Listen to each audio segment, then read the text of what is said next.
اس نے سرخ نگاہیں اس کالے آسمان پر گاڑی تھی جو اس وقت بے تحاشا شفاف لگ رہا تھا۔ اس کی آنکھیں ضرورت سے زیادہ سرخ ہوئی۔ دوسرے ہی لمحے وہ حلق پھاڑ کر چلایا، کیوں کیا ایسے؟ وہ پھر سے حلق پھاڑ کر چلایا، کیوں کیا ایسے میرے ساتھ؟ میں نہیں چھوڑوں گا اس کو، نہیں چھوڑوں گا میں اس کو۔ اس کی وجہ سے آج میرا باپ اس دنیا سے گیا ہے، میں اس کو نہیں چھوڑوں گا۔ سب کچھ اس ناپاک وجود کی وجہ سے ہوا ہے۔ وہ پھر سے حلق پھاڑ کر چلایا۔ پتہ نہیں وہ چلا کر کیا کرنا چاہ رہا تھا۔ اس بیابان جگہ پر شاید ہی اس کے علاوہ کوئی اور انسان ہو، پھر وہ کیوں ایسے چلا رہا تھا؟ اس کی آنکھیں ضرورت سے زیادہ سرخ تھیں، تکلیف آنکھ سے بہہ رہی تھی۔ وہ کھڑے قد سے زمین میں گرتا ہذیانی چیخا، دل تکلیف سے پھٹ رہا تھا۔ اس کا باپ، اس کا وہ باپ جس نے اس کی ہر خواہش پوری کی تھی، جس نے اس کی ہر جائز ناجائز خواہش کو پورا کیا تھا، آج وہ اسے چھوڑ کر چلا گیا۔ کس وجہ سے؟ صرف اور صرف اس مرد کی وجہ سے، جس نے اپنی دشمنی کی وجہ سے اس کے باپ کو اتنی بے رحمی سے قتل کر دیا۔ اس کا دل کر رہا تھا کہ وہ اس کے پورے خاندان کے گلے میں بیڑیاں ڈال کر انہیں یوں گھسیٹے کہ ان کی روح بلبلا جائے۔ کاش وہ یہ کر سکتا۔ وہ اپنے کمزور ہاتھوں کو دیکھ پھر سے چلایا، کیوں ہیں ہم اتنے کمزور؟ کیوں ہر چیز کے لیے ہمیں اس پنچایت، اس جرگے کی ضرورت پڑ جاتی ہے؟ اس شخص نے میرے باپ کو مارا، میں اس کو کیوں نہیں مار سکتا؟ خون کا بدلہ خون ہے نا، پھر جرگہ بٹھانے کی کیا ضرورت ہے؟ وہ دھیمے لہجے میں شاید خود سے بات کر رہا تھا۔ قریب جا کر دیکھو تو وہ مرد اتنا ٹوٹا ہوا تھا کہ اس کو دیکھ کر دل پھٹ جائے۔ آج اس سے وہ رشتہ چھن گیا تھا جو اس کا سب کچھ تھا۔ آج وہ مرد یتیم ہو گیا تھا۔ کیا کوئی اس کا دکھ سمجھ سکتا تھا؟ شاید نہیں، شاید ہاں، وہ لوگ سمجھ سکتے تھے جو اس درد سے گزر چکے تھے۔ جو اس درد سے ابھی نہیں گزرے تھے وہ اس درد کی گہرائیوں تک نہیں جا سکتے تھے۔ اب ذرا اور آگے جا کر دیکھیں تو وہ مرد چہرہ جھکائے رو رہا تھا۔ اس کی چیخوں میں ایسی تکلیف تھی کہ بندہ اسے دیکھ لے تو تکلیف سے اس کا دل ہی بند ہو جائے۔ وہ 24 سالہ مرد زمین پر گرے بچوں کی طرح رو رہا تھا۔ کیوں چھوڑ کے چلے گئے ہمیں بابا؟ کیوں؟ آپ نے تو ہم سے وعدہ کیا تھا نا، آپ ہمیشہ ہمارے ساتھ رہیں گے، پھر کیوں چلے گئے؟ اب میں کیسے رہوں گا آپ کے بغیر؟ میں اور ممی کیسے رہیں گے آپ کے بغیر؟ ہم دونوں کو آپ کی عادت ہے بابا، پلیز پلیز واپس آ جائیں۔ وہ پھر سے ہذیانی چیخا۔ ہوائیں اور وقت ایک لمحے کے لیے بالکل ساکن ہو گیا تھا۔ شاید وہ بھی اس کے درد میں شریک تھے۔ میں نہیں چھوڑوں گا بابا، میں وعدہ کرتا ہوں آپ سے، آپ کے قاتل کو میں چوک پر گھسیٹوں گا۔ میں اسے بتاؤں گا کہ اس نے میرے ساتھ کیا کیا ہے۔ اس نے مجھے میری کم عمری میں میرے باپ سے الگ کیا ہے۔ میں اس کے ساتھ وہ کروں گا جو اس کی 7 پشتوں نے بھی نہیں سوچا ہوگا۔ اس کی آنکھوں میں اتنا خون تھا کہ اگر دیکھ لیتے تو ڈر جاتے۔ دوسرے ہی لمحے وہ کھڑا ہوا تھا۔ اس کے کالے کپڑے مٹی سے اٹ چکے تھے۔ شاید اسے یہ بات معلوم نہیں تھی۔ اس درد میں گھڑے اس شخص کو اس وقت کسی چیز کی پرواہ نہ تھی۔ وہ ننگے پیر تیز قدموں سے اپنی گاڑی کی جانب آیا تھا۔ اس کی آنکھیں سرخ تھی، چہرہ آنسوؤں سے گیلا ہو رکھا تھا۔ تکلیف سے اس کا رواں رواں کانپ رہا تھا۔ اس کا وہ جان سے پیارا اس دنیا سے چلا گیا تھا جو اسے اس دنیا میں لانے کا مقصد تھا۔ وہ بکھرے بکھرے انداز میں اپنی گاڑی کے اندر جا کر بیٹھا۔ اس کی آنکھوں میں ایسا انتقام تھا کہ کوئی دیکھ لیتا تو ڈر جاتا۔ ہوائیں، وقت سب ساکن تھا۔ یہ وقت کہتا تھا کہ یہ مرد آنے والے وقت میں خود کو بھی برباد کرنے والا تھا اور شاید اپنے ساتھ ساتھ کسی اور کو بھی۔ وقت کو اس مرد پر رحم سا آیا تھا۔ وہ مرد رحم کھائے جانے کے ہی قابل تو لگ رہا تھا۔ دوسرے ہی لمحے وہ اپنی گاڑی تیزی سے دوڑاتے وہاں سے لے جا چکا تھا۔ پیچھے اڑتی ہوئی دھول نے اس جگہ کو گرد آلود کر دیا۔ اس بڑے سے کمرے میں اس وقت لوگوں کا ہجوم تھا۔ تمام افراد رو رو کر اپنے سردار کی موت کا جواب مانگ رہے تھے۔ احتشام خان اس گاؤں کے ایک بے حد رحم دل سردار رہے تھے۔ لوگ ان سے اتنی محبت کرتے تھے کہ بتانا مشکل تھا۔ کل رات پڑوس گاؤں کے سردار کے بیٹے نے اپنی دشمنی میں احتشام خان کا قتل کر دیا تھا۔ جب سے لوگ ایسے ہی وہاں پر بھیڑ لگا کر کھڑے تھے۔ ملکہ بیگم اپنی جگہ پر نڈھال سی بیٹھی تھی۔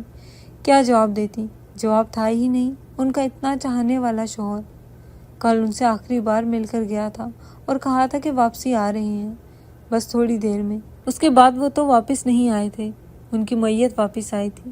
اس وقت ان کا حشر کیا ہوا تھا شاید لفظوں میں نہیں بتایا جا سکتا تھا۔ بولے ملکہ بیگم، ہمارے سردار صاحب کے خون کا بدلہ نہیں لیا جائے گا کیا؟ ہم اپنے سردار کا خون معاف نہیں کریں گے، ایک مرد تیز لہجے میں بولا۔ ملکہ بیگم کی آنکھوں میں خون اترا تھا۔ وہ قدم قدم چلتی رشک کو چیرتے اپنی ماں کے قدموں میں آ کر بیٹھا۔ وہ ان کے دونوں ہاتھوں کو تھامتا باری باری ان پر اپنے لب رکھ گیا تھا۔ ماں، میں آپ کے ساتھ ہوں۔ ماں، وہ ملکہ بیگم کے کپ کپاتے ہوئے ہاتھوں کو اپنے ہاتھوں میں تھام گیا۔ جانتا تھا کہ اس کی ماں اس وقت سخت تکلیف میں تھی، مگر بولے گی نہیں، یہ بات بھی وہ جانتا تھا۔ اس نے جھک کر دوبارہ سے ملکہ بیگم کے ہاتھ پر اپنے لب رکھے۔ ماں میں آپ کے ساتھ رہوں گا ہمیشہ، کسی بھی حال میں آپ کو چھوڑوں گا نہیں ماں، چاہے کچھ بھی ہو جائے۔ اس کی آنکھیں سرخ ہو رہی تھی۔ تمہارا باپ بھی یہی کہتا تھا، کل بھی یہی کہہ کر گیا تھا تمہارا باپ کہ وہ بس تھوڑی دیر میں واپس آ رہا ہے۔ میں نے اس سے کہا تھا میرا دل گھبرا رہا ہے، مگر تمہارے باپ نے میری ایک بھی نہیں سنی۔ کہتا تھا مجھ سے بہت محبت کرتا ہے، مگر کل احساس ہوا اس کو تو جانے کی بہت جلدی تھی۔ پھر کیوں جھوٹ کہتا تھا کہ وہ مجھ سے؟ وہ بھیگے لہجے میں عبدالرحیم خانزادہ سے پوچھ رہی تھی۔ ماں آپ فکر نہ کریں، میں بابا کے قاتلوں کو نہیں چھوڑوں گا۔ میں ان کا وہ حشر کروں گا کہ آئندہ وہ لوگ کسی کے باپ بیٹے کو ان سے الگ کرنے کی کوشش نہیں کریں گے۔ اس ذکر پر ملکہ بیگم کی آنکھیں یکایک خون سے بھری تھیں۔ میں تمہارے باپ کا قتل معاف نہیں کروں گی عبدالرحیم، تمہیں یا تو ونی یا پھر اس شخص کا خون لانا پڑے گا، ورنہ میں تمہیں بھی نہیں بخشوں گی۔ وہ سخت لہجے میں کہتی رخ موڑ گئی۔ اس نے نرمی سے ملکہ بیگم کے پیروں پہ اپنا ہاتھ رکھا۔ ماں آپ کا کہا سر آنکھوں پر، مٹ جاؤں گا مگر اپنے باپ کی موت کا بدلہ ضرور لوں گا۔ ملکہ بیگم نے اس کے سر پر ہاتھ رکھا تھا۔ ان کے ہاتھ واضح طور پر کپ کپا رہے تھے۔ عبدالرحیم کی آنکھوں سے آگ برسنے لگی۔ دوسرے ہی لمحے وہ کھڑا ہوا تھا۔ وہ اپنے سامنے بیٹھے اس نازک وجود کو صرف نگاہوں سے دیکھ رہا تھا، جس کی عمر بمشکل 14 سے 15 سال کے بیچ تھی۔ اس کی مٹھیاں غصے سے بھنج گئی۔ وہ ایک 24 سالہ مرد تھا۔ ونی کر کے جس لڑکی کو اس کے آگے بٹھایا گیا تھا وہ اتنی چھوٹی ہوگی اس نے نہیں سوچا تھا۔ اس کا بس نہیں چل رہا تھا کہ وہ عارف خان کی گردن اڑا دے، اپنی بیٹی کو اپنے بیٹے کے گناہ میں آگے کر دے گا، اس نے نہیں سوچا تھا۔ دل تو کر رہا تھا کہ عارف خان کو اور اس کے بیٹے کو پٹرول جھڑک کر آگ لگا دے، مگر اگر جرگے کا یہی فیصلہ تھا تو پھر وہ کیا ہی کر سکتا تھا۔ اس نے سرخ نگاہیں اپنے سامنے بیٹھے وجود پر گاڑی، جو بری طرح کپ کپا رہی تھی۔ وہ بری طرح لب بھیج کر رہ گیا۔ اس کا یہ حال تھا کہ اس کا کیا حال ہوگا، سوچ کر اس کو مزید غصہ آ رہا تھا۔ مولوی صاحب کو آتے دیکھ وہ گہری گہری سانس بھرتا رخ موڑ کر بیٹھ گیا۔ جتنا اس وقت اس کا دماغ خراب ہو رہا تھا وہ اس وقت کچھ بھی کر سکتا تھا۔ عارف اپنی اتنی چھوٹی بیٹی کو ونی میں دے دے گا اس نے نہیں سوچا تھا۔ عبدالرحیم خان اگر آپ کی اجازت ہو تو نکاح شروع کروائیں؟ مولوی صاحب دھیمے لہجے میں اس سے پوچھ رہے تھے۔ جی مولوی صاحب، سخت لہجے میں وہ انہیں اجازت دیتا اپنی نگاہیں دوبارہ اس نازک وجود پر گاڑ گیا جس کے ہاتھ اب بھی بری طرح کپ کپا رہے تھے۔ اس نے چادر کی اوٹ میں اس کا چہرہ دیکھنا چاہا جو اس نے اب تک نہیں دیکھا تھا۔ مولوی صاحب اس نازک وجود کے برابر جا کر بیٹھے تھے۔ ماریہ بنت عارف خان، آپ کا نکاح عبدالرحیم خانزادہ ولد احتشام خان سے 2000 روپے حق مہر سکہ رائج الوقت طے کیا جاتا ہے۔ کیا آپ کو یہ نکاح قبول ہے؟ قبول ہے۔ اس نازک وجود کی بچکانہ آواز اس کے کانوں میں پڑی۔ اس کے لبوں پر مسکراہٹ رنگ گئی تھی۔ وہ وقفے سے 3 بار قبول ہے کہتی اس مرد کو قبول کر چکی تھی۔ مولوی صاحب اٹھ کر اب اس کی جانب آ رہے تھے۔ عبدالرحیم خان ولد احتشام خان، آپ کا نکاح ماریہ بنت عارف خان سے 2000 روپے حق مہر سکہ رائج الوقت طے کیا جاتا ہے۔ کیا آپ کو یہ نکاح قبول ہے؟ مولوی صاحب کی آواز سنتے اس کی آنکھوں میں خون اترا تھا۔ اپنے باپ کی میت اس کے آگے ایک اور بار آئی تھی۔ قبول ہے۔ اس کے لہجے میں ایسی گرج تھی کہ بہت سے لوگوں نے دہل کر اس کا چہرہ دیکھا۔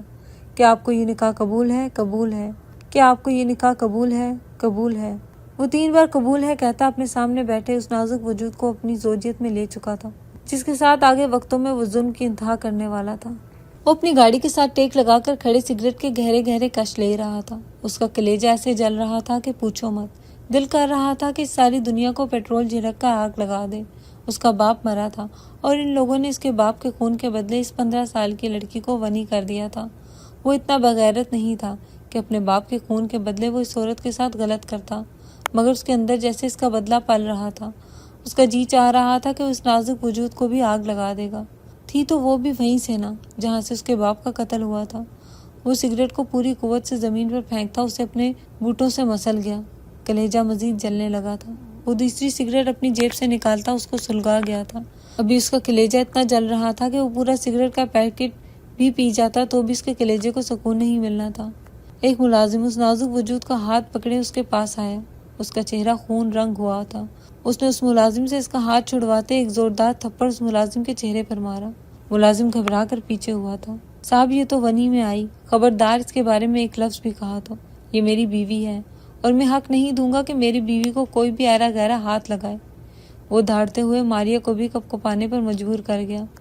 دوسرے ہی لمحے وہ گاڑی کا دروازہ کھولتے ماریہ کو گاڑی کے اندر پھینک گیا۔ ماریہ بری طرح کپ کپاتے گاڑی کے اندر بیٹھی تھی۔ اس کو اس مرد سے بے تحاشا خوف آیا۔ بچپن سے لے کر اب تک وہ ان سب چیزوں میں ہی تو پل کر بڑی ہوئی تھی۔ کسی کو اس پر افسوس آتا ہی نہیں تھا وہ عارف خان کی دوسری بیوی سے تھی جس سے عارف نے چھپا کر نکاح کیا تھا۔ 2 سال بعد اس کی پیدائش پر اس کی دوسری بیوی مر گئی، جس کے بعد وہ اس کی حویلی میں لے آیا تھا۔ وہاں اس کے ساتھ ایسا سلوک ہوتا تھا جو نوکروں کے ساتھ بھی نہیں ہوتا تھا۔ وہ چھوٹی عمر کی بچی اس عمر میں بہت بڑی ہو چکی تھی اور آگے پتہ نہیں کتنا عرصہ اس نے یہی سب سہنا تھا۔ یہ تو وقت پہلے ہی طے کر چکا تھا۔ عبد الرحیم گاڑی کے اندر بیٹھتا گاڑی کو سٹارٹ کر گیا۔ وہ بری طرح کپکپاتے گاڑی کے دروازے سے ٹیک لگا کر بیٹھ گئی۔ اس کے ساتھ جو ہوگا شاید وہ پہلے ہی جانتی تھی۔ عبد الرحیم اس کو دیکھتے لب بھینچ کر رہ گیا۔ اتنا غصہ آ رہا تھا اس پر، دل کر رہا تھا اسے مار دے۔ وہ ابھی نہیں جانتا تھا کہ یہ نازک وجود کن کن چیزوں سے گزر کر یہاں پہنچا تھا۔ شاید جان جاتا تو یہ غلطی کبھی نہ کرتا جو وہ کرنے والا تھا۔ وہ حویلی کے آگے اپنی گاڑی روکتے لب بھینچ گیا۔ باہر نکلو گی یا ملازموں کو بلاؤں تمہاری شاہی سواری باہر نکلوانے کے لیے؟ وہ کاٹدار لہجے میں بولا۔ اس کے طنز کو پیتی وہ دروازہ کھول کر باہر نکلی تھی۔ عبد الرحیم باہر نکلتے اس کے بازو کو اپنی آہنی گرفت میں لیتے مڑوڑ گیا۔ وہ بری طرح سسکی تھی۔ وہ اس کی کسی بھی تکلیف کی پرواہ کیے بغیر اسے گھسیٹتا ہوا اندر کی جانب قدم بڑھا گیا۔ تمام ملازم آنکھیں پھاڑے ان دونوں کو دیکھ رہے تھے۔ اس لڑکی کی اوقات ان سب کو معلوم ہو گئی تھی۔ وہ ہال کے کمرے میں داخل ہوتے ماریا کو جھٹکے سے خود سے دور پھینک گیا۔ وہ اوندے منہ زمین پر گرتی پھوٹ پھوٹ کر رو دی۔ میرے سامنے مت آنا ورنہ میں تمہارے ساتھ وہ کروں گا جو تم نے سوچا بھی نہیں ہوگا۔ وہ اس کے کانوں میں زہر انڈیل کر دوبارہ سے باہر چلا گیا۔ وہ زمین پر گری اب بھی پھوٹ پھوٹ کر رو رہی تھی۔ اس کے یوں پھینکنے سے اس کے ہاتھ پر چوٹ آئی تھی۔ اس چھوٹی لڑکی کو خود سے شکوے ہوئے تھے۔ وہ بمشکل اٹھ کر بیٹھی تھی۔ اس کا ہاتھ لگ کر اس کا گھونگھٹ زمین پر گر گیا تھا۔ اف یار، کمبخت کا چاند سا چہرہ تھا مگر شاید نصیب چاند سا نہ تھا۔ سرخ و سفید رنگت، بڑی بڑی سرمئی آنکھیں، کھڑی ناک، بھنچے ہوئے گلابی لب۔ وہ کسی ریاست کی شہزادی کی مانند خوبصورت تھی۔ اس کی نیلی آنکھوں سے آنسو بہہ رہے تھے۔ ابھی وہ بیٹھی ہی تھی کہ تبھی ملکہ بیگم اپنے جاؤ جلال کے ساتھ اس کمرے میں داخل ہوئی۔ اس کو دیکھتے ان کے لبوں پر مسکراہٹ آئی تھی۔ وہ قدم قدم چلتی اس کے پاس آئی۔ تو تم ہو جو میرے شوہر کے قتل میں یہاں آئی ہو؟ اس نے ان کی آواز سنتے خوف سے سرخ پڑتے ان کا چہرہ دیکھا۔ واہ کیا حسن ہے تمہارا، مگر افسوس یہ حسن اب نہیں رہے گا۔ اس نے ناسمجھی سے ملکہ بیگم کا چہرہ دیکھا۔ اس سے پہلے کہ وہ کچھ سمجھتی، ایک زوردار تھپڑ نے اس کے 14 طبق روشن کر دیے۔ وہ اوندے منہ دوبارہ زمین پر گر پڑی۔ منہ سے چیخ نکلی تھی۔ ملکہ بیگم اس کے برابر بیٹھتی، اس کو جانوروں کی طرح مارنے لگی۔ تیرے بھائی کی وجہ سے میرا شوہر چلا گیا، میرا محبت کرنے والا شوہر مر گیا۔ میں تجھے نہیں چھوڑوں گی، پل پل میں تجھے زندہ ماروں گی۔ تو دیکھیو، وہ اسے جانوروں کی طرح مار رہی تھی۔ اس کی چیخیں پوری حویلی میں گونج رہی تھی۔ ملازم وہاں کھڑے یہ تماشا دیکھ رہے تھے۔ ان میں سے بہت سے ایسے تھے جو اس کے ساتھ ہوئے تماشے کو انجوائے کر رہے تھے، مگر کچھ ایسے تھے جسے واقعی اس معصوم لڑکی پر افسوس آ رہا تھا۔ اس کی دبی دبی چیخیں اب بھی اس کمرے میں گونج رہی تھی، مگر شاید ملکہ بیگم اپنے شوہر کے ساتھ ہی اپنا نرم دل دفنا چکی تھی۔ وہ تکلیف سے چور چور زمین پر پڑی تھی۔ جسم کا ایک ایک حصہ درد کر رہا تھا۔ اس کا خوبصورت چہرہ نیل کے نشانوں سے بھر گیا تھا۔ ملکہ بیگم نے اس کو اتنا مارا تھا کہ گنتی مشکل تھی۔ اس کو اپنی زندگی پر افسوس ہوا۔ کاش وہ مر جاتی، کاش اس کا سر اس گرل پر لگ جاتا، اس کا سر پھٹ جاتا، وہ مر جاتی، مگر ایسا کچھ نہیں ہوا تھا۔ یہ ظالم زندگی ابھی بھی اسے جینی تھی۔ وہ وہیں پڑی گھٹ گھٹ کر رو رہی تھی۔ ماں کیوں چھوڑ گئی مجھے؟ اگر خود مرنا تھا تو مجھے لے کر مرتی نا۔ وہ دھیمے لہجے میں اپنی ماں سے شکوے کرنے لگی۔ وقت کو اس معصوم جان پر افسوس آیا تھا جس نے اپنی عمر سے بڑھ کر بہت کچھ سہ لیا تھا۔ بجلی کڑکنے کی آواز پر خوف سے اس کا چہرہ زرد ہوا۔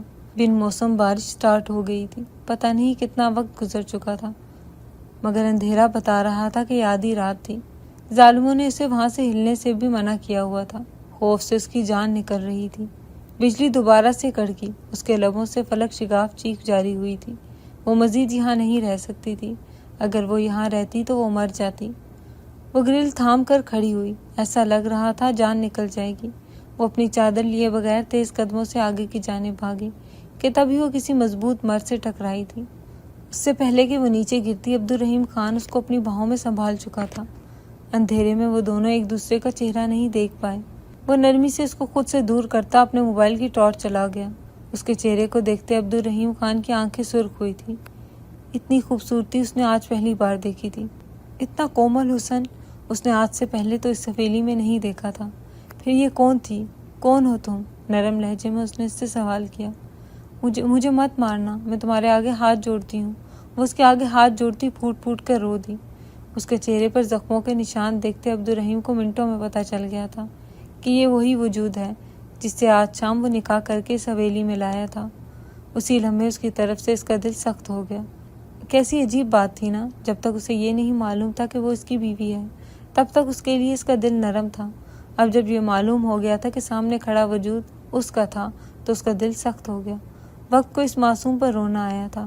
وہ اس کا بازو اپنے ہاتھ میں جکڑے مروڑ گیا کہ وہ بری طرح چلائی تھی۔ ظالم نے اس کا بازو یوں مروڑا تھا جیسے توڑ ہی دے گا۔ میرا بازو چھوڑ دو، وہ روتے ہوئے اس سے منتیں کرنے لگی۔ رحیم نے مزید سختی سے اس کا بازو دبوچ لیا تھا۔ میں نے تمہیں کہا تھا نا میرے سامنے مت آنا، مجھے تمہارا چہرہ بھی نہیں دیکھنا۔ اب میں تمہیں بتاؤں گا کہ میری بات نہیں سن کر تم نے کتنی بڑی غلطی کی ہے۔ وہ اس کا بازو جکڑے اپنے کمرے کی جانب قدم بڑھا گیا۔ زمین لرز گئی تھی، وقت لرز کر رہ گیا تھا۔ اس معصوم کے ساتھ اب کیا ہونا تھا؟ نہیں، خدا کے لیے مجھے معاف کر دو، مجھے چھوڑ دو، میں آئندہ کبھی تمہارے سامنے نہیں آؤں گی، پلیز مجھے معاف کر دو۔ وہ بری طرح روتے چلا رہی تھی مگر رحیم کان بند کر چکا تھا۔ وہ کمرے کے اندر داخل ہوتا اس کے نازک وجود کو زمین پر پھینک گیا۔ وہ اوندے منہ زمین پر گری تھی۔ ہاتھوں میں موجود چوڑیاں ایک ایک کر کے ٹوٹ گئی۔ کچھ چوڑیاں اس کے ہاتھوں میں بھی کھب گئی تھی۔ وہ بری طرح سے سکتے اپنے ہاتھوں سے نکلتے اس خون کو دیکھ رہی تھی۔ تکلیف سے اس کی جان جا رہی تھی مگر اس مرد کو ابھی اس تکلیف سے کوئی لینا دینا نہیں تھا۔ وہ زمین پر بیٹھتے اس کی چٹیا پکڑ گیا۔ میں نے کہا تھا نا میرے سامنے مت آنا، اب جو تمہارے ساتھ ہوگا اس کی ذمہ دار تم خود ہو۔ وہ اس کے نازک وجود کو اپنی گود میں اٹھاتے بستر پر پھینک گیا۔ وہ بری طرح چلاتے پیچھے کی جانب کھسکنے لگی۔ اس سے پہلے کہ وہ بستر سے نیچے گرتی وہ اس کا پیر تھام کر اس کو گرنے سے بچا گیا۔ تمہیں درد میں دوں گا اور کوئی اب تمہیں میرے علاوہ درد نہیں دے گا۔ میں سب کو انکار کر دوں گا، میں ماں سے بھی کہوں گا کہ تمہیں کچھ نہ کہیں، مگر تمہارے ساتھ میں وہ کروں گا جو تم نے سوچا بھی نہیں ہوگا۔ وہ اس کا پیر تھامے اس کو مزید اپنے قریب کر گیا۔ ماریہ کے لبوں سے چیخ نکلی تھی۔ عبدالرحیم اس کے لبوں پر ہاتھ رکھتا اس کی چیخوں کو روک گیا تھا۔ چیخو نہیں جانے من، ورنہ تمہاری چیخوں سے یہ حویلی لرز جائے گی، وہ بے رحمی سے کہتا اس پر جھکتا درندگی کی حد کرتا چلا گیا۔ ماریہ کی فلک شگاف چیخیں اس کمرے میں گونجتی چلی گئی۔ وہ چلا چلا کر روتے رحیم سے فریادیں کر رہی تھی مگر رحیم کو اس وقت اس پر کوئی رحم نہیں آ رہا تھا۔ وہ درندگی کی ہر حد پار کرتے اس معصوم کو بے ہوش کر چکا تھا۔ اس کے نازک وجود کو اچھی طرح روندنے کے بعد وہ اس سے دور ہٹا۔ اس کو سرخ نگاہوں سے دیکھتے ہوئے زمین سے اپنی گاڑی کی چابی اٹھاتا تیز قدموں سے اس حویلی سے نکلتا چلا گیا تھا۔ 3 سال بعد وہ اپنے فلیٹ کے ٹیرس پہ کھڑا سگریٹ کے گہرے گہرے کش لے رہا تھا۔ 3 سال ہو چکے تھے اسے پاکستان سے یہاں آئے مگر اب بھی اس کا دل بے چین رہتا تھا۔ کیا کیا تھا اس نے ایسا جو اس کا دل سکون پاتا ہی نہیں تھا؟ وہ اپنا بایاں حصہ مسلتے مزید تیزی سے سگریٹ کے گہرے کش لینے لگا مگر جلتے ہوئے کلیجے کو اب بھی ٹھنڈک نہ ملی۔ وہ قدم قدم چلتا ٹیرس سے اپنے کمرے کے اندر چلا گیا۔ ٹانگیں کانپ رہی تھی، آنکھیں سرخ تھی۔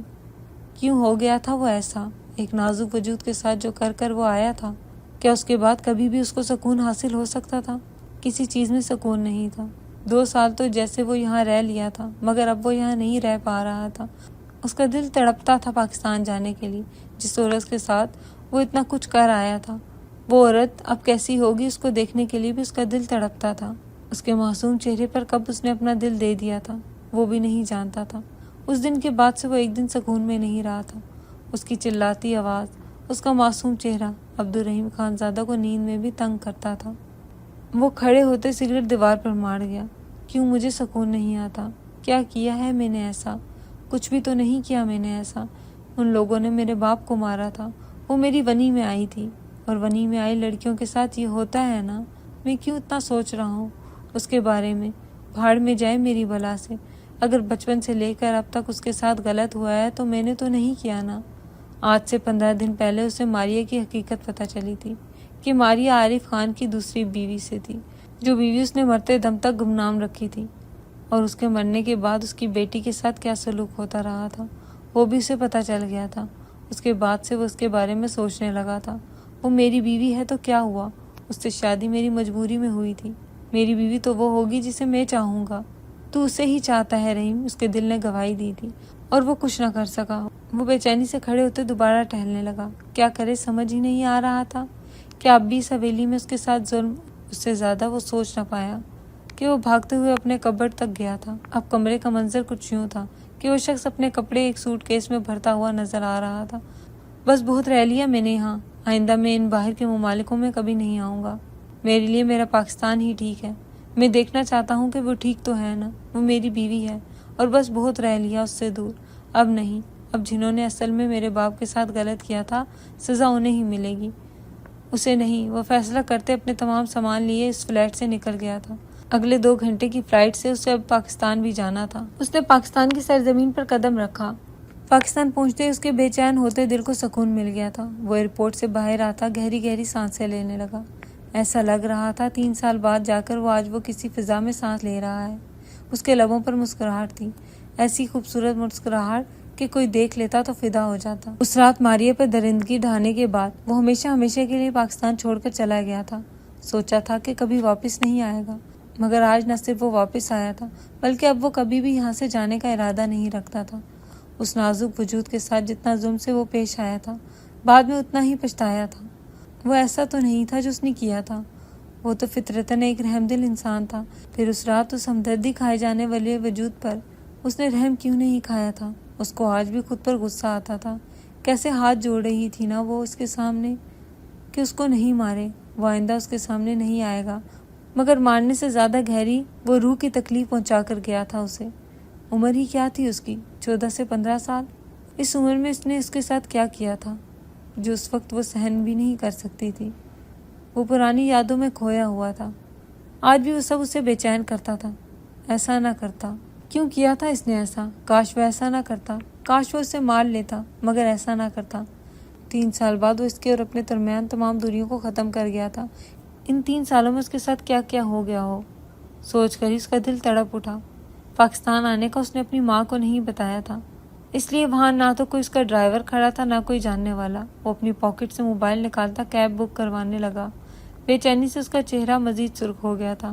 اس کا بس نہیں چل رہا تھا کہ وہ اڑ کر ماریہ کے پاس پہنچ جائے، وہ جا کر دیکھے کہ اب وہ کیسی ہے، اس کی ماں کیسی ہے۔ مگر گھر جا کے اسے ایسا سرپرائز ملنا تھا جو اس نے سوچا بھی نہیں تھا۔ گاڑی آ چکی تھی، وہ اپنا چہرہ مسلتے گاڑی میں آ کر بیٹھا۔ یہ چھوٹا سا سفر اسے کئی گھنٹوں پر محیط لگا۔ وہ سب کچھ چھوڑ آیا تھا، صرف کس کے لیے؟ ان رشتوں کے لیے۔ 1.5 گھنٹہ ڈرائیو کے بعد اس کی گاڑی حویلی کے آگے رکی۔ اتنے سالوں بعد حویلی کو اپنے سامنے دیکھتے اس کی آنکھیں سرخ ہوئی تھی۔ میرا بچہ کیوں تنگ کر رہے ہو اپنی پیاری سی مما کو؟ وہ اس ننھے بچے کو اپنی گود میں لیے پھوٹ پھوٹ کر رو رہی تھی، جس کی شاید ٹانگوں میں درد ہو رہا تھا۔ وہ رو رو کر اس سے کچھ کہنا چاہتا تھا، 2 سال سے بڑا ہو گیا تھا، مگر اب تک اس نے بولنا شروع نہیں کیا تھا، اور اس حویلی میں جو اس کی اور اس کے بیٹے کی اوقات تھی وہ کچھ کہہ بھی نہیں سکتی تھی۔ بھوک لگ رہی ہے میرے بچے کو؟ وہ نرمی سے شایان کے چہرے پر ہاتھ رکھتی پوچھنے لگی۔ بھوک کے نام سے شایان مزید میں چلنے لگا تھا۔ میری جان چپ کر جاؤ، ماں سمجھ گئی ہے کہ میرے بچے کو کیا چاہیے، میں دیتی ہوں اپنے بچے کو۔ وہ اس کو زمین پر بٹھاتی روتے ہوئے ایک کٹورے میں پانی بھرنے لگی۔ اتنے بڑے کچن میں اس وقت کھانے کے لیے کچھ بھی نہیں تھا، ویسے بھی تو اس کو کھانے میں یہی سب تو دیا جاتا تھا، تو اس وقت کچھ ہوتا نہیں ہوتا اس کا کیا جا رہا تھا؟ وہ ایک کٹورے میں پانی بھرتی باسی روٹی کی تھیلی کی جانب گئی تھی۔ اس تھیلی کو ہاتھ میں پکڑتے اس کا دل رونے لگا۔ ان روٹیوں کو وہ دیکھتی تک نہیں تھی۔ اپنے بھائی کی وجہ سے وہ کہاں سے کہاں تک آ گئی تھی نا۔ اس نے منہ بھر بھر کر سب کو بددعائیں دینا شروع کر دی۔ ان 3 سالوں میں ملکہ بیگم جو کر سکتی تھی، ملکہ بیگم نے اس کے ساتھ وہ کیا تھا۔ کچھ مہینے تو اس کو بے تحاشا مارا تھا، اس کے بعد وہ ماں بننے والی ہے یہ سوچ کر ملکہ بیگم نے اسے چھوڑ دیا تھا۔ اس کے بعد کبھی اسے مارا تو نہیں تھا، مگر اس کے ساتھ ان کا رویہ ایسا تھا جس کو اسے جانتی بھی نہ ہو۔ کھانے کے لیے آج بھی اس کو باسی کھانا ہی دیا جاتا تھا۔ بریانی، قورمہ، یہ سب کھائے تو اسے عرصہ ہو گیا تھا۔ وہ ان کا ذائقہ یاد کرنے کی کوشش کرتی، وہ ان کا ذائقہ یاد نہیں کر پاتی تھی، اتنا وہ ان چیزوں کو ترس گئی تھی۔ وہ ایک روٹی پلیٹ میں ڈالتے کچن کے فرش پر آ کر بیٹھی تھی، جہاں شایان نے رو رو کر مزید اپنی حالت خراب کر لی تھی۔ وہ ایک روٹی کا چھوٹا سا ٹکڑا توڑتی اس کو پانی میں ڈبو گئی تھی۔ اس کو نرم کرتے اس نے شایان کے منہ میں ڈالا۔ بھوک سے بے حال شایان اسے فٹافٹ کھا گیا۔ اس کا دل خون کے آنسو رونے لگا۔ اس کے بچے کے باپ کے لیے بھی اس کے دل سے بددعائیں نکلنے لگی۔ اتنے بڑے آدمی کے باپ کا بیٹا تھا اور کیا کھا رہا تھا۔ اپنے اوپر تو سب برداشت ہو جاتا تھا، مگر اپنے بیٹے پر تو برداشت نہیں ہوتا تھا نا۔ کیا کرتی وہ شایان کو پانی میں بھگو کر آدھی روٹی کھلا چکی تھی، مگر وہ مزید بھوکا تھا۔ صبح سے اس نے اسے کچھ بھی نہیں کھلایا تھا۔ اس کا بیٹا آدھے دن سے بھوکا تھا، اس کو معلوم ہی نہیں تھا، اس کو رونا آیا تھا۔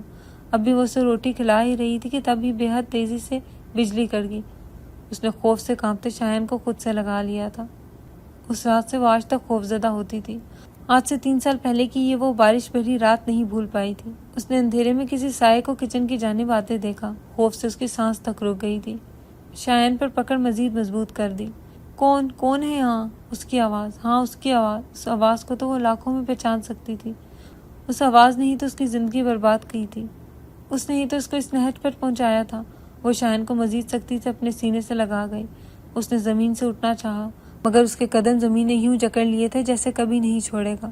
کون ہو تم؟ کب سے پوچھ رہا ہوں میں، بتا کیوں نہیں رہی ہو؟ وہ چلاتے ہوئے کچن کی تمام لائٹ کھول گیا، مگر پیچھے مڑتے اس کے قدم زمین نے جکڑ لیے تھے۔ وہ یوں ہو گیا جیسے وہ مردہ ہو۔ اس کا چہرہ زرد پڑ گیا تھا۔ اس چہرے کو وہ اس حال میں اتنے سالوں بعد دیکھے گا، اس نے نہیں سوچا تھا۔ زمین پر پانی اور باسی روٹی دیکھ کر اس کے گلے میں گلٹی ابھر کر معدوم ہوئی تھی۔ زمین پر بیٹھے اس روتے ہوئے بچے کو دیکھ کر وہ منٹوں میں سمجھ چکا تھا وہ کس کا بچہ ہے۔ اس کے نقوش بالکل اس کے جیسے تھے۔ ایسا لگتا تھا کہ وہ اسی کا بچپن وہاں بیٹھا ہو۔ اس کی آنکھیں خون رنگ ہوئی تھی۔ اس کے قدم نامحسوس انداز میں اس بچے کی جانب کھینچنے لگے۔ اس کا دل اس کی جانب کھینچ رہا تھا۔ وہ اس کے بے حد پاس پہنچ کر نیچے جھکا تھا، مگر ماریا اس بچے کو اپنے سینے میں دبوچ چکی تھی۔ یہ میرا بچہ ہے، میں تمہیں نہیں دوں گی۔ تم واپس چلے جاؤ، جہاں چلے گئے تھے، واپس چلے جاؤ۔ اس کو پیدا میں نے کیا ہے، تکلیف میں نے جھیلی ہے، سب کچھ میں نے جھیلا ہے، تو یہ تمہارا بچہ کیسے ہوا؟ بکواس بند کرو اپنی، بے رحم عورت۔ میرے بچے کو مجھ سے کیسے چھین سکتی ہو تم؟ وہ نیچے بیٹھتا اس بچے کو اس کی گود سے چھین چکا تھا۔ ماریا کو اپنی جان نکلتی ہوئی محسوس ہوئی۔ تم میرا بچہ نہیں چھین سکتے مجھ سے، مجھے میرا بچہ واپس کر دو۔ رحیم، میں مر جاؤں گی اس کے بغیر، میں مر جاؤں گی۔ یہی تو میرا سب کچھ ہے، یہی تو میرے جینے کی وجہ ہے۔ میں مر جاؤں گی، پلیز میرے ساتھ ایسا مت کرو۔ تم مجھے چھوڑ کر چلے گئے تھے نا، یہ ہر وقت میرے ساتھ تھا، یہ تمہارا نہیں ہو سکتا۔ تم نے میرے ساتھ درندگی کی ہر حد پار کی تھی، تم مجھے چھوڑ گئے تھے۔ آج تم اس بچے پر اپنا حق نہیں جتا سکتے۔ مجھے چھوڑ دو، میرا بچہ چھوڑ دو رحیم، تمہیں اللہ کا واسطہ ہے۔ اس سے پہلے کہ وہ مزید کچھ کہتی، رحیم جھک کر اس کو کھڑا کر گیا۔ کمرے میں چلو، نرمی سے وہ کہتا اس کا ہاتھ تھامے اپنے کمرے کی جانب قدم بڑھا گیا۔ وہ اس مرد کے ساتھ کھینچتی چلی گئی تھی۔ خوف سا آیا تھا اس مرد سے آج دوبارہ۔ آج سے 3 سال پہلے وہ اس کمرے میں گئی تھی، اور 3 سال بعد وہ دوبارہ اس کمرے میں جا رہی تھی۔ عبدالرحیم کے جانے کے بعد ملکہ بیگم نے کبھی بھی اسے رحیم کے کمرے کی جانب بھٹکنے بھی نہیں دیا تھا، مگر آج کیسا اس کا نصیب تھا نا کہ 3 سال بعد وہ دوبارہ وہیں جا رہی تھی۔ وہ کمرے کے اندر داخل ہوتا نرمی سے شایان کو اس کی جگہ پر بٹھا چکا تھا۔ شایان چپ چاپ اپنے کھلونے سے کھیلنے لگا۔ ایسا لگ رہا تھا جیسے وہ مکمل ہو گیا ہو۔ 3 سال سے وہ ایک یتیم بچے کی طرح زندگی جی رہا تھا۔ آج اس کا باپ لوٹ آیا تھا، آج اس کی قسمت، آج اس کا نصیب بدل گیا تھا۔ ماریا اپنے چہرے پر ہاتھ رکھتی پھوٹ پھوٹ کر رو دی۔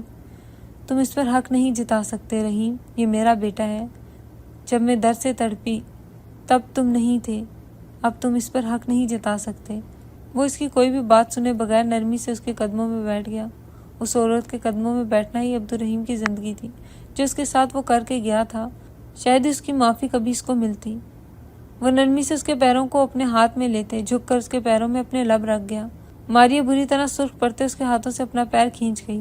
میں مانتا ہوں، میں جانتا ہوں ماریا، میں نے تمہارے ساتھ بہت غلط کیا، میں سمجھتا ہوں، مگر اس وقت جو میرے ساتھ ہوا تھا، میں اس کے علاوہ اور کرتا بھی کیا۔ میرا باپ چلا گیا، زبردستی مجھ پر تم تھوپ دی گئی تھی، میں غصے میں تھا اور میں پتہ نہیں کیا کیا کرتا چلا گیا، مگر یہاں سے جانے کے بعد مجھے احساس ہو گیا تھا ماریا، اس رات میں نے تمہارے وجود کو روندا نہیں تھا، تمہیں اپنا دل بھی دیا تھا۔ تمہاری درد بھری چیخیں مجھے کبھی سکون نہیں پہنچا سکی ماریا، میں سکون کے لیے یہاں آیا ہوں، مجھے معاف کر دو پلیز۔ وہ ہاتھ جوڑتے پھوٹ پھوٹ کر رو دیا۔ ماریا نے خون رنگ نگاہوں سے اس شخص کو دیکھا۔ کیا اس کو معاف کرنا اتنا آسان تھا کیا؟ وہ معافی کے قابل تھا، مگر نہیں، اس کے ساتھ بھی تو اتنا کچھ ہوا تھا نا، تو اگر اس نے اس کے ساتھ یہ سب کچھ کیا تھا تو اس کے ساتھ بھی تو سب کچھ ہوا تھا نا۔ وہ بے اختیارانہ اس کے ہاتھوں کو کھول گئی۔ میں نے آپ کو معاف کیا عبدالرحیم، اس سے پہلے کہ وہ مزید کچھ اور کہتی۔ عبدالرحیم جھٹکے سے اس کو اپنے سینے میں بھیج گیا۔ تھینک یو میری جان، میں وعدہ کرتا ہوں کہ آئندہ کبھی بھی تمہارے ساتھ کوئی زیادتی نہیں ہونے دوں گا۔ اب عبدالرحیم آ گیا ہے نا، اپنی بیوی اور اپنے بیٹے کے ساتھ میں مزید کوئی زیادتی برداشت نہیں کروں گا، وہ نرمی سے کہتا اس کے بالوں پر اپنے لب رکھ گیا۔ ماریا نے سکون سے اس کے سر پر اپنا سر رکھا تھا۔ یہ مرد آ گیا تھا واپس، شاید اب اس کی زندگی سکون پا جاتی، جو بچپن سے لے کر اب تک اسے سکون نہیں ملا تھا وہ شاید اب اسے مل جاتا۔